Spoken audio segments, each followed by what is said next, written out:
નમસ્કાર, આપ જો રહ્યા છો આજનો એજન્ડા. હું છું આપની સાથે કૃષ્ણા.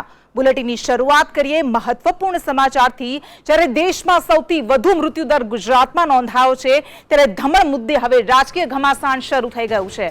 પરેશ ધાનાણીએ સરકાર પર ગંભીર આરોપ લગાવ્યા છે. 1 લાખનું ધમણ વેન્ટિલેટર 2,92,000માં પડે છે. સરકારને 864 ધમણ ચાલુ કરવા માટે મોટો ખર્ચ કરવો પડે છે. 1 લાખનું ધમણને ચાલુ કરવા માટે 2,92,000 રૂપિયા ખર્ચવા પડે છે. તો હવે ધમણ 1 ને લઈને રાજકીય ઘમાસાણ શરૂ થઈ ગયું છે. રાજકીય ગરમાવો આવી ગયો છે. ગુજરાત કે જ્યાં મોતનો આંકડો સતત વધી રહ્યો છે, ધમણ 1 જે શરૂઆતથી જ વિવાદમાં રહ્યું છે, અને આજે જ્યારે હવે વડોદરાની ગોત્રી હોસ્પિટલના સુપ્રિન્ટેન્ડન્ટ ડોક્ટર વિશાલા પંડ્યાએ પણ ખુલાસો કર્યો છે કે ધમણ 1 એ વેન્ટિલેટર નથી પરંતુ સપોર્ટ સિસ્ટમ છે અને ગોત્રી હોસ્પિટલમાં ધમણનો ઉપયોગ નથી કરવામાં આવી રહ્યો, ત્યારે આ આખા મુદ્દાએ રાજકારણનો રંગ પકડ્યો છે. 1 લાખના ધમણને ચાલુ કરવા માટે 2,92,000 રૂપિયા સરકારે ખર્ચવા પડે છે. ત્યારે સમગ્ર મુદ્દે અનેક ચોંકાવનારા સવાલો થાય છે. સરકાર પર ગંભીર આક્ષેપ લાગ્યા છે. ત્યારે આ સમગ્ર મામલા પર પારદર્શિતા ક્યાં છે? શું સરકાર આ મુદ્દે સ્પષ્ટતા કરશે? દમણ વેન્ટિલેટર આપે એનું ટેસ્ટિંગ થયું, ટેસ્ટિંગ થયું, ફંક્શનાલિટી છે, રેગ્યુલર વેન્ટિલેટર, કારણ કે કંપની પોતે ક્લેમ નથી કરતી કે વેન્ટિલેટર છે, એટલું સરસ નથી પણ એટલે બહુ જરૂર પડે તો આપી શકાય. કારણ કે કંપની જ્યોતિ સીએનસી પોતે કહે છે કે અમે વેન્ટિલેટર છે જ નહીં, તો અમે તો ખાલી સેજ સપોર્ટ સિસ્ટમ માટે બનાવ્યા સપોર્ટ છે. સિસ્ટમ જ છે, એ વેન્ટિલેટર છે જ નહીં, ફૂલી ફંક્શનલ વેન્ટિલેટર. તો ગુજરાત જ્યાં કોરોનાના કેસ 14,000ને પાર પહોંચી ગયા છે અને મોત 850ને પાર. કોરોના સંકટ સામે લડવા માટે માસ્ક ફરજિયાત કરવામાં આવ્યા, પરંતુ હવે માસ્કને લઈને પણ રાજકારણ શરૂ થઈ ગયું છે. N95 માસ્કની કિંમત જેમ જેમ ઘટતી જાય છે તેમ તેમ રાજકારણ ગરમાઈ રહ્યું છે. પહેલા 200 થી 250 રૂપિયામાં મેડિકલ સ્ટોર્સમાં N95 માસ્ક વેચાતા હતા અને હવે સરકાર 65 રૂપિયામાં વેચે છે. આ તમામ વચ્ચે મેડિકલ એસોસિએશનને હવે ભાન થયું હોય તેમ 50 રૂપિયામાં માસ્કનું વેચાણ શરૂ થતા રાજકીય ગરમાવો વધ્યો છે.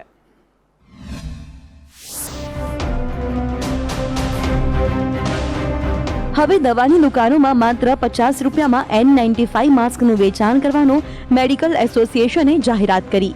જ્યારે સરકાર દ્વારા 65 રૂપિયામાં અમૂલ પાર્લરમાં આ માસ્ક 65 રૂપિયામાં વેચાય છે, ત્યારે 200 થી 250 રૂપિયા વસૂલ્યા બાદ હવે મેડિકલે 50 રૂપિયામાં પણ માસ્કનું વેચાણ શરૂ કરવા ભાજપના નેતા પ્રશાંત વાળાએ સવાલ ઉઠાવ્યા. લોકડાઉનના પીરિયડમાં ગુજરાતના અમુક શહેરોમાં અમુક ખાનગી મેડિકલ સ્ટોરમાં N95 માસ્ક એ 200 રૂપિયા, 250 રૂપિયા, 300 રૂપિયાના ભાવે વેચાતા હતા.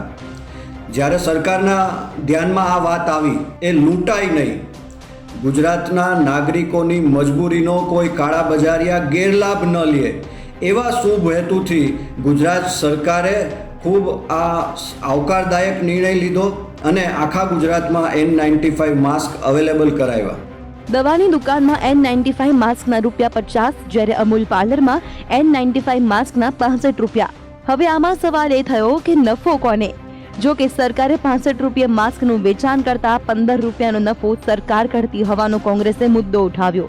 ત્યારે મેડિકલ એસોસિએશન સામે પણ લોકોના મનમાં સવાલ ઉઠ્યા. પહેલા 250માં માસ્ક વેચ્યું અને માત્ર 50 રૂપિયામાં કેવી રીતે પોસાયું? શરૂઆતમાં 250 રૂપિયે માસ્ક વેચાતું હતું, ત્યારે સરકારે કેમ કશું ન કર્યું? શું 50 રૂપિયાનું માસ્ક ગુણવત્તાસભર હશે? ભાવ 50 રૂપિયા નક્કી કર્યો, છતાં દવાની દુકાનમાં ભાવ કેમ જુદા? બ્યુરો રિપોર્ટ, સંદેશ ન્યૂઝ. તો કોરોના સંકટ વચ્ચે ખેડૂતોની મુશ્કેલીઓ અટકવાનું નામ નથી લેતી. કદાચ ખેડૂતો માટે આફત સામે લડવું હવે સામાન્ય બની ગયું છે. ક્યારેક પાક નિષ્ફળ જાય છે તો ક્યારેક ભાવ જ નથી મળતા. ગીર સોમનાથના ખેડૂતોની આવી જ હાલત થઈ છે. ધરતીપુત્રોએ ચણાનું વાવેતર તો કરી દીધું, પરંતુ હાલ ખેડૂતો ભારોભાર પસ્તાવો કરી રહ્યા છે. કારણ શું છે? જોઈએ આ રિપોર્ટ.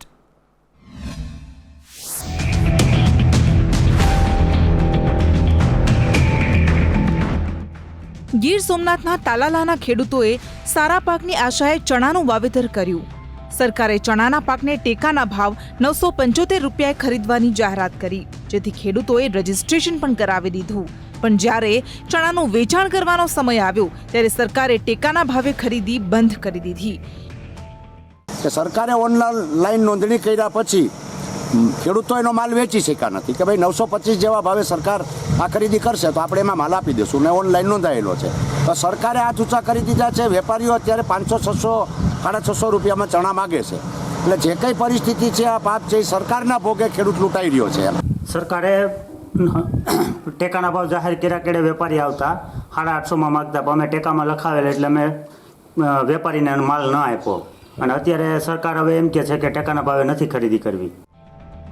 તાલાલા માર્કેટ યાર્ડમાં કેરીની ખરીદી શરૂ કરી હોવાથી તાલાલાના ખેડૂતોએ વેરાવળ માર્કેટ યાર્ડમાં ગુજકો માસોલ દ્વારા શરૂ કરેલી ચણાની ખરીદીમાં રજીસ્ટ્રેશન કરાવ્યું હતું. પરંતુ એકાએક વેરાવળ માર્કેટ યાર્ડ દ્વારા તાલાલાના ખેડૂતોના ચણા ખરીદવાનો ઇનકાર કરી દેતા ખેડૂતોની હાલત કફોડી થઈ છે. રજીસ્ટ્રેશન કરીને અત્યારે અમે ફસાઈ ગયેલા છે.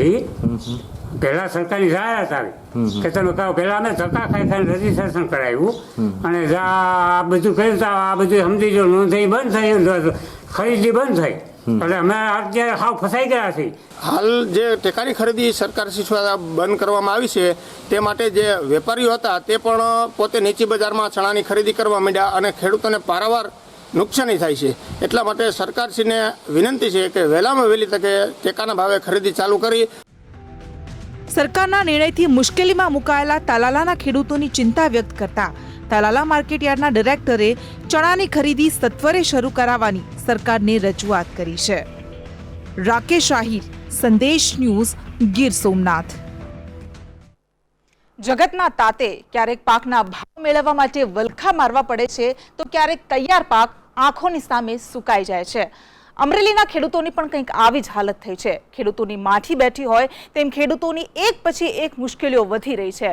ત્યારે ખેડૂતોએ લગભગ 500 વીઘામાં શેરડીનું વાવેતર કર્યું હતું, પરંતુ લોકડાઉનને કારણે જિલ્લામાં રસના સિંચોડા ચાલુ ન થતા આખરે શેરડીમાંથી ગોળ બનાવવાની ફરજ પડી છે.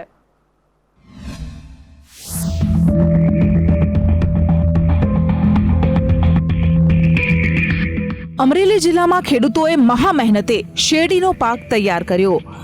લોકડાઉન 4માં છૂટછાટમાં ખેડૂતોને આશા હતી કે રસના સિંચોડા ચલાવવાની છૂટ અપાશે, પરંતુ તંત્ર દ્વારા આવી કોઈ છૂટ ન અપાતા આકરી ગરમીમાં હવે શેરડી સુકાવા લાગી છે. આશરે 500 વીઘામાં આ વિસ્તારમાં શેરડી સુકાતા હવે ખેડૂતોએ આ શેરડીમાંથી ગોળ બનાવવાના યુનિટ શરૂ કર્યા છે. સાવ નુકસાની ન જાય અને થોડી કમાણી થાય તે આશયથી ખેડૂતો શેરડીમાંથી ગોળ બનાવી રહ્યા છે. મારે 22 વીઘાનો વાડ છે અને વાડ તો બરોબર કરું છું, એ સિસોડામાં જાય છે. પણ લોકડાઉનને ચા બે ઓણ ગયો નથી, રાહ ઘણી જોઈ પણ લોકડાઉન ખુલ્યું નહીં. અત્યારે મજૂરો એના વતનમાં વહી ગયા છે, મજૂરો મળતા નથી, ન છૂટકે સિસોડો કરવો પડ્યો છે. શેરડી આમને વેચતા હોય ને તો સિસોડા ચાલુ થાય તો 100 રૂપિયા શેરડી જાય એટલે 1000 રૂપિયાનો થાય ને, ગોળ 500 રૂપિયાનો થાય. લોકડાઉનને કારણે શેરડીના રસનું માર્કેટ ચાલુ વર્ષે પડી ભાંગ્યું છે. શેરડી સુકાઈ જવાને કારણે રસ પણ ઓછો નીકળે છે અને તેના કારણે ગોળનું પણ ઉત્પાદન ઓછું થાય છે.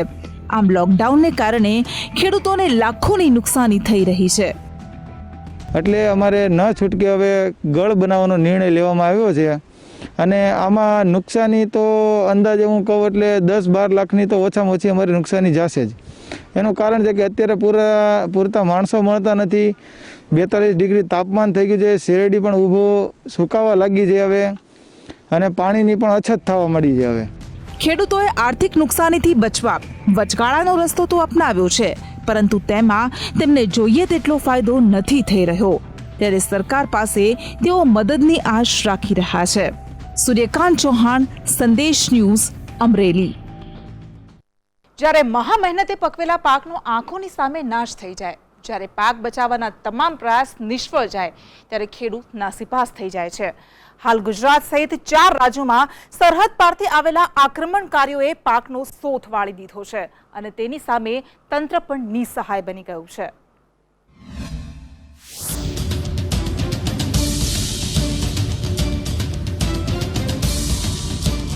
સરહદ પારથી આવેલા આ આક્રમણકારીઓએ બધું તબાહ કરી નાખ્યું છે. આ પાકિસ્તાનથી આવેલી આફત છે. તીડનો આતંક શાસન પ્રશાસનથી લઈ ખેડૂતો માટે માથાનો દુખાવો બની ગયો છે. ગુજરાતમાં ઉત્તર ગુજરાતથી લઈ કચ્છ, સૌરાષ્ટ્ર, મધ્ય ગુજરાત તમામ ક્ષેત્રના ખેડૂતો હાલ ચિંતામાં મુકાઈ ગયા છે તીડના આતંકથી. અને માત્ર ગુજરાત જ નહીં, રાજસ્થાન, ઉત્તર પ્રદેશ અને મધ્યપ્રદેશમાં પણ તીડે તરખાટ મચાવ્યો છે. તીડના આતંક સામે લડવાના તમામ પ્રયાસો નિષ્ફળ જઈ રહ્યા છે. તીડની તબાહીથી બચવા સૌ કોઈ પોતપોતાની રીતે પ્રયાસ કરી રહ્યા છે, પણ બધું જ વ્યર્થ જઈ રહ્યું છે. તો ખેડૂતો પણ આકરી ગરમીમાં તીડને ભગાડવા માટે થાળીઓ વગાડવા મજબૂર બન્યા છે. ખેતરમાં ધુમાડો કરવાથી માંડીને દવાના છંટકાવ એમ તમામ અખતરા બિન અસરકારક સાબિત થઈ રહ્યા છે. આ જુઓ, રાજસ્થાનના જયપુરમાં તીડે કેવો આતંક મચાવ્યો છે. જાણે સર્વત્ર તીડનું જ સામ્રાજ્ય જોવા મળી રહ્યું છે. તો મધ્યપ્રદેશના છત્તરપુર અને માલવામાં પણ તીડે ખેડૂતોના હાલ બેહાલ કરી નાખ્યા છે. પાકનો સર્વનાશ કરી નાખ્યો છે. ખેતરોથી માંડી ઘરની છત પર તીડના ઝુંડ ફરી વળ્યા છે અને તંત્ર તેની સામે નિસહાય થઈ ગયું છે. तो सेंट्रल जो लोकस्ट टीम है गवर्नमेंट ऑफ इंडिया की, उसके साइंटिस्ट, हमारे कृषि विज्ञान केंद्र के साइंटिस्ट, एग्रीकल्चर और रेवेन्यू और पुलिस की टीम सभी ने वहाँ कल रात में एक्सरसाइज की और लगभग 60% इनको वहाँ पे स्प्रे करके कार्रवाई की गई. ઉત્તર પ્રદેશના ઝાંસીમાં પણ લોકોની આવી જ સ્થિતિ છે. આ આક્રમણકારીઓ સામે કેમ લડવું તેની કોઈ દિશા નથી સૂઝતી અને આંખોની સામે પોતાની મહેનત પર પાણી ફરી વળ્યું છે. उससे जो नुकसान है कि जैसे भिंडी है और टिंडे है, करेला है, टमाटर है, बैगन है, इनको नुकसान है. उससे ये नुकसान होता है कि खेत के जो फसल लगी हुई होती है, जैसे कि जोड़ई लगी खेत में, ज्वार, बाजरा और उड़दा है तुम्हारे, तो इनकी पत्ते खा लेता है जी. तो फसल की पत्ते खा लेता है तो जानवरों को फिर नुकसान पहुंचाता है जी. આ એવો આતંક છે જેનો આરંભ તો થઈ ગયો છે, પણ અંત ક્યારે અને કેવી રીતે થશે તેની કોઈને નથી ખબર. બ્યુરો રિપોર્ટ, સંદેશ ન્યૂઝ. તો લોકડાઉન વચ્ચે ખેડૂતોની સ્થિતિ તો કફોડી થઈ જ ગઈ છે, પણ સાથે સાથે માછીમારી પર નપતા માછીમારોની હાલત પણ એવી જ છે. ભાવનગર જિલ્લામાં માછીમારોને માછીમારીની છૂટ તો અપાય છે, પરંતુ ઘોઘા ખાતે મચ્છીનો નિકાલ કરવાની પરવાનગી નથી આપવામાં આવી. તો પછી છૂટનો શું લાભ?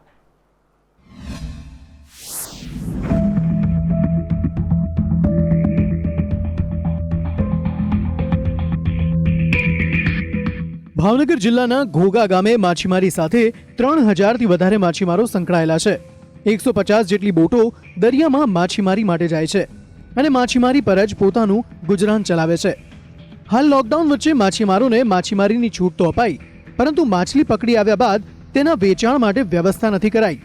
ઘોઘામાં 3000થી 3500 માછીમારો માછીમારીના ધંધા સાથે સંકળાયેલા છે અને ખાસ કરીને ભાવનગર જિલ્લામાં એક સારો કોલ્ડ સ્ટોરેજ હોય તો માછી સંગ્રહ કરી અને એ લોકોને પોષણક્ષમ ભાવ મળે એવું થાય સરકાર દ્વારા તો બહુ સારું થાય.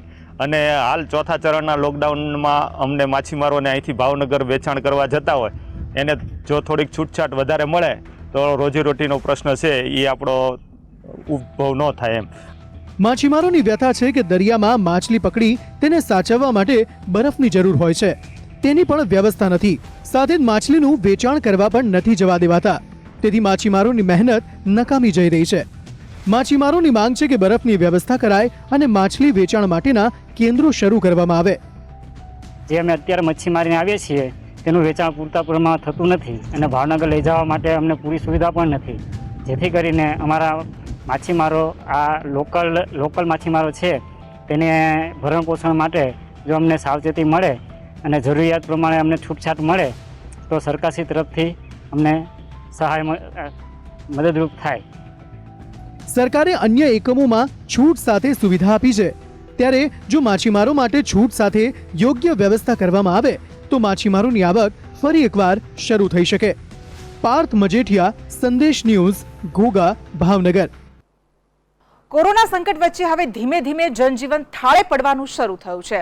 લોકડાઉનમાં મહિનાઓ બાદ હવે ડોમેસ્ટિક ફ્લાઇટ શરૂ તો કરાય, પરંતુ ક્યાંક ખુશી તો ક્યાંક ગમના દ્રશ્યો જોવા મળ્યા. કારણ અવ્યવસ્થા. કેટલીક ફ્લાઇટ્સ રદ થતા પ્રવાસીઓએ હોબાળો મચાવ્યો. તો અમદાવાદ, સુરત, વડોદરા જેવા મહાનગરોમાં ફ્લાઇટ શરૂ થતા કેવા દ્રશ્યો જોવા મળ્યા, આવો જોઈએ આ રિપોર્ટ.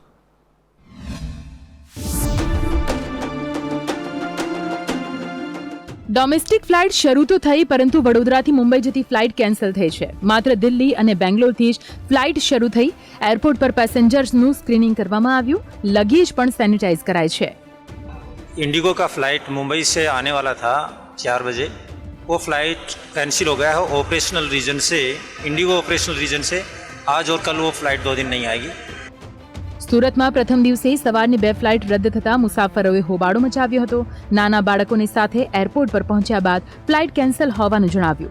મુસાફરોનું કહેવું છે કે 2 વાર ટિકિટ કરાવી, બંને વાર કેન્સલ થઈ, રિફંડ પણ નથી મળતું. ये तो बिजनेस में तो 2 महीना से खुद यहाँ परेशान हूँ. मेरी 1 जून को भी टिकट बुक थी, अर्जेंट के चक्कर में 25 में फिर मैंने कैंसिल किया. मेरी 4 PNR है, बट किसी का पैसा रिफंड नहीं हो रहा. कंफर्म हो गया. फिर अब कल रात को 1 बजे मैसेज आया. अब मैसेज आने के बाद बोल रहा है मतलब आपका कैंसिल हो गया टिकट. भी नहीं मिलता. जो भी पैसा था जुड़ा के 2 बार फ्लाइट का टिकट किया, 2 ही बार कैंसिल हो गया. क्या है उनको मैसेज भेजा था, बट तो 1 बजे के बाद भेजा है. ये हम नहीं देखा है. हम तो अभी ये गाड़ी वगैरह नहीं मिलता है, तभी भी हम तो गाड़ी पकड़ के इधर आया. પોરબંદરમાં સ્પાઇસજેટની ફ્લાઇટ રદ થતા વિવાદ સર્જાયો હતો. પોરબંદર મુંબઈ મુન્દ્રા ફ્લાઇટ રદ કરાઈ. પ્રવાસીઓની ટિકિટ ઓટો કેન્સલ થઈ ગઈ હતી. ટિકિટ બુકિંગનું રિફંડ પણ નહીં મળે. એ જ નામથી ફરીથી ટિકિટ બુક કરી શકાશે. અમદાવાદમાં ઈ પાસના ચક્કરમાં મુસાફરો અટવાયા છે. દંપતી અમદાવાદથી બેંગલુરુ જઈ રહ્યા હતા, પરંતુ 77 વર્ષીય વૃદ્ધ પાસે ઈ પાસ ન હોવાથી તેઓ મુસાફરી ન કરી શક્યા. બીજી તરફ દિલ્હીથી અમદાવાદ આવતી ફ્લાઇટ કેન્સલ થતા મુસાફરો પણ પરેશાન થયા. જે આ સિસ્ટમ કરીને ઈ પાસની જે નવી નીકળી છે એના ભૂલને કારણે અમારે ભોગવવું પડ્યું છે. બધી જગ્યાએ પૂછીને કે ભાઈ મારી ફ્લાઇટ ક્યારે જવાની છે, કન્ફર્મ છે કે નહીં, તો ખબર પડી કે તમારી ફ્લાઇટ કેન્સલ થઈ ગઈ છે. બ્યુરો રિપોર્ટ, સંદેશ ન્યૂઝ. હાલ રાજ્ય આખું અગનભઠ્ઠીમાં ફેરવાઈ ગયું છે. અગનજ્વાળામાં શેકાઈ રહ્યું છે અને હજુ પણ આગામી દિવસોમાં હીટવેવની આગાહી છે.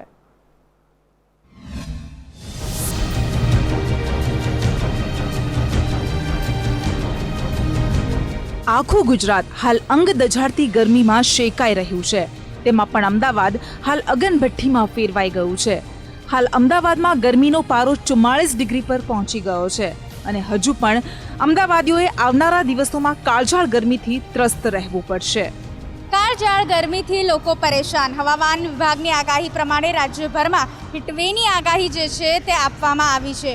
આગામી દિવસોમાં સૌરાષ્ટ્રમાં સૌથી વધારે પારો જે છે તે વધી શકે છે. ગરમીના પારાની વાત કરવામાં આવે તો અમદાવાદ શહેરમાં પણ દિવસે દિવસે વધતી જતી ગરમીને કારણે લોકો ત્રાહિમામ પોકારી ચૂક્યા છે ને.